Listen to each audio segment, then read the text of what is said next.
Para ulama menjelaskan bahwa 10 yang pertama dari bulan Dzulhijjah ini merupakan hari-hari yang terbaik, sehingga sebagian ulama berselisih pendapat mana yang lebih baik, 10 yang pertama dari bulan Dzulhijjah atau 10 yang terakhir dari bulan Ramadan. Ada yang mengatakan 10 yang terakhir dari bulan Ramadan karena itu merupakan hari yang utama karena di situ turunnya Al-Qur'an. Ada yang mengatakan 10 yang pertama dari bulan Dzulhijjah karena Allah Subhanahu wa taala menyebutkan wal fajri walayalin asyar wasyaf'i wal watr, demi waktu fajar, walayalin asyar, dan 10 hari dari bulan Dzulhijjah yang pertama. Arafah itu adalah hari yang terbaik di mana seorang yang berdoa maka dia akan dikabulkan oleh Allah SWT di Yaum Arafah, terutama mereka yang melaksanakan ibadah haji. Karena salah satu tempat yang mustajab adalah di Arafah dan tepat di 9 Dzulhijjah Yaum Arafah. Nabi Adam dan Hawa, beliau bertaubat kepada Allah Subhanahu wa taala dengan membaca Rabbana zalamna anfusana wa illam taghfir lana wa tarhamna lanakunanna minal khasirin. Ini merupakan doa Nabi Adam ketika di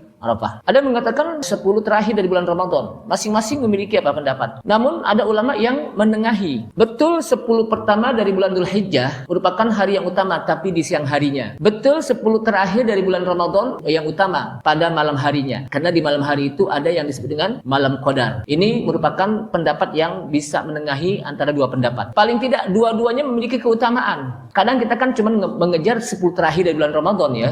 Tapi 10 pertama dari bulan Dzulhijjah kita kadang-kadang nggak tahu atau kita lalaikan atau kita nggak isi. Padahal itu utama. Dan ketika orang melakukan amalan di situ akan lipat gandakan pahalanya. Berbeda dengan hari-hari lain. Begitu juga ketika orang berbuat dosa pun dia akan dilipat gandakan dosanya di hari 10 pertama itu. Sehingga di 10 pertama dari bulan Dzulhijjah itu mari kita isi dengan kebaikan, beramal soleh, kita bersedekah setiap hari. Karena pahalanya berbeda dengan hari-hari yang lain. Kita membaca Al-Quran, bahkan kalau bisa 10 hari itu kita hatam Al-Quran, kita berpuasa. Kalau nggak bisa dari hari pertama sampai hari 9, minimal hari Arafah, hari yang ke-9 daripada bulan Dzulhijjah. Karena disebutkan dalam hadis, Shaum Arafah, puasa di hari Arafah itu akan menghapuskan 2 tahun, sanatan qablahu wa sanatan ba'dahu, 1 tahun sebelumnya dan 1 tahun setelahnya. Bahkan juga para sahabat disebutkan dalam riwayat, mereka bertakbir. Jadi bertakbirnya itu bukan di Idul Adha saja, bukan di malam takbiran saja, dari awal pun sudah bertakbir karena ini amalan yang juga dilakukan oleh para sahabat.